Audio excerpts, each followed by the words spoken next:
பேரறிவுக்கு இன்னொரு பேர் கருணை. கருணையோடு இருக்கும்போது ஆற்றல் அதிகரிக்கும், கருணையோடு இருக்கும்போது செல்வம் பெருகும். ஆனால் லேட் ஆகும். ஏன்னா நல்லா புரிஞ்சுக்கங்க, கொஞ்சோண்டு சாக்கடையில் பால் பாயாசத்தை ஊற்றுனீங்கன்னா என்ன ஆகும்? குடிப்பீங்களா? அப்போ முதல்ல சாக்கடையை க்ளீன் பண்ணிவிட்டு பாத்திரத்தை நல்லா கழுவிட்டு அதில் பால் பாயாசத்தை ஊற்றணும். இதான விதி. சேம் லைக் தட் நிறைய குப்பை கூலம் அழுக்கு, காமம் குரோதம் லோபம் மோகம் மதம் மார்ச்சரியம் டம்பம் தர்ப்பம் ஈருஷை அசூயன்ற இத்தனை குணங்களும் சாக்கடையா உள்ள இருக்கு. பூரா கார்மிக் டெபாசிட்ஸ். கருணையாக இருக்க இருக்க கொஞ்சம் கொஞ்சமாக இதெல்லாம் வெளியேறும். வெளியேறும்போது வலிக்கும், குத்தும், கொடையும், வேதனையா இருக்கும், கஷ்டமா இருக்கும். ஏன்னா பல ஜென்மமா நீங்க அனுபவிக்க வேண்டியதை கருணையா இருக்க இருக்க சீக்கிரம் அனுபவிப்பீங்க. அப்பதானே முடிக்க முடியும்.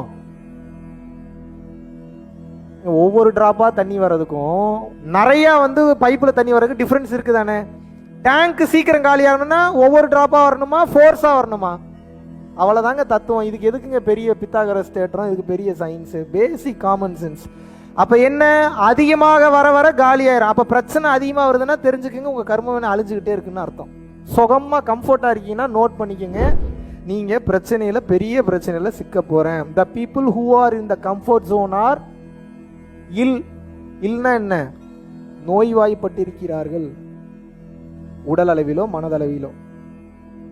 A person should come out of the comfort zone first. அந்த கம்ஃபர்ட் ஜோன்ல இருந்து வெளியில வந்தா தான் அவன் ஞானத்தை அடைய முடியும், இறைவனை அடைய முடியும். ஏன்னா கம்ஃபர்ட் ஜோன்ல அவனை வச்சிருக்கிறது கர்மா தான் வச்சிருக்கு. ஏன்? அவன் ஏதோ புண்ணியம் பண்ணியிருப்பான், அவங்க அப்பா அம்மா புண்ணியம் பண்ணியிருப்பாங்க.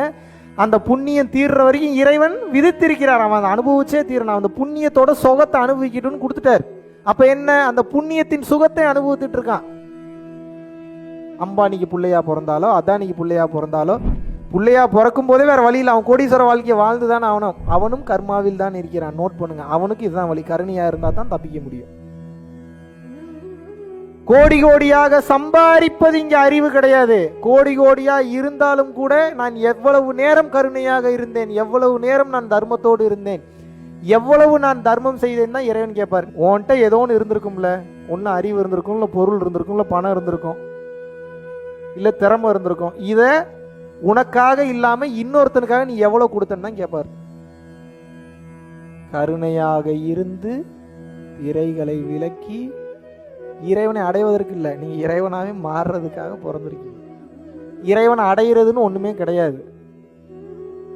இறைவனாக மாறுவது இது எப்படி புரியலையே அப்படின்னா, ஒரு பெரிய கல் ஒன்று இருக்கு, அது என்ன அப்படின்னு கேட்டா என்ன சொல்லுவீங்க? கல்லு அப்படின்பீங்க. ஒரு சிற்பியை கூட்டு வந்து விநாயகர் சிலையை செதுக்க வைக்கிறேன், இப்ப என்னன்னு சொல்லுவீங்க? கடவுள் சாமி, விநாயகர் வந்துட்டார். எங்க இருந்தார் இவ்வளவு நேரம்? அந்த அந்த விநாயகர் எங்க இருந்தாரு? எங்கேயோ இருந்தாரா? காரைக்குடி பக்கம் தூத்துக்குடி பக்கம் இருந்தாரா? எங்க இருந்தாரு?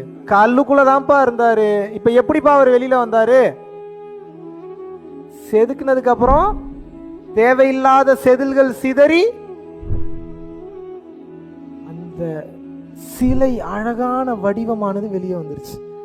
இதே போல நீங்க இறைவனை அடைய மாட்டீங்க. தேவையில்லாத குப்பையை விளக்குங்க, உங்களுக்குள்ள இருக்கக்கூடிய இறைவன் வெளியே வந்து விடுவார். நீங்க ஒன்னும் பண்ண வேணாம், குப்பையை மட்டும் விளக்குங்க, மீதி தானே நடக்கும். நீங்க வேற ஒன்னும் பண்ண வேணாம். இறைவன் அடையிறதுக்கு மூச்சு பயிற்சி, தியானம் செகண்டரி. குப்பையை முதலில் விளக்க வேண்டும். குப்பையை விளக்கணும்னா என்ன? கருணையோட இருக்கணும். கருணையோட இருந்தா பிரச்சனை வரும், வராதுன்னா நினைக்காதீங்க. பிரச்சனை வந்தா தான் அதுக்கு அர்த்தம் என்னன்னா நீங்க சரியான பாதையில போறீங்கன்னு அர்த்தம். பிரச்சனையே இல்லாம போறீங்க அப்படின்னா, யாருக்கெல்லாம் பிரச்சனை அதிகமா வருதோ நீங்க கன்ஃபார்ம் பண்ணிக்கலாம், நான் இறைவன் என்னை பார்த்துக்கிட்டே இருக்காருன்னு. சத்தியமான உண்மை. உங்களை கன்வின்ஸ் பண்ணலாம் சொல்லலை நான். மறுபடியும் ரூட்டு மாறுவீங்க, மறுபடியும் முடியாத நிலைமைக்கு போவீங்க. தவம் கூட இரண்டாவது தான். தவம் கூட உட்கார்ந்து கண்ணை மூடி பண்ணணும்.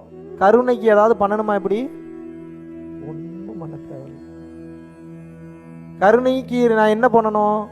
ஒரு புள்ள பாவம் எவ்வளவு தூரம் கஷ்டப்பட்டு கத்திக்கிட்டு இருக்கு, இறைவா இந்த உயிருக்கு ஏதாவது ஒரு நல்ல நிலைமையை நீ கொடுன்னு சொல்லி நினைத்தாலே கருணை தான். இந்த செகண்ட்ல பண்ணலாம். கருணை பண்ண முடியுமா? முடியாதா? கருணைனா ஏதோ நீங்க சம்பாரிச்ச பணத்தையே தூக்கி தூக்கி கொடுக்கறது கருணைன்னு நினைக்காதீங்க. முதல்ல அவ்வளோ பெரிய மனசு வராது உங்களுக்கு. ஏன் உழைப்பு, ஏன் சொத்து, எவ்வளோ கஷ்டப்பட்டு பேங்க் அக்கௌண்ட்ல சேர்த்து வச்சிருக்கேன், நான் கொடுக்கணுமான்னு நினைப்பீங்க. அதுக்கு பேர் கருணை கிடையாது. உண்மையாகவே ஒரு உயிர் நன்றாக இருக்க வேண்டும் என்று நீங்கள் நினைத்து அந்த உயிருக்காக பிரார்த்தனை செய்தாலும் கருணை தான். அந்த உயிருக்காக உபதேசம் பண்ணாலும் கருணை தான். அந்த உயிருக்கு வேணுங்கிற பொருளை கொடுத்தாலும் கருணை தான். அந்த உயிருக்கு உண்டான எந்த ஒரு அறிவுரை கொடுத்தாலும் கருணை தான்.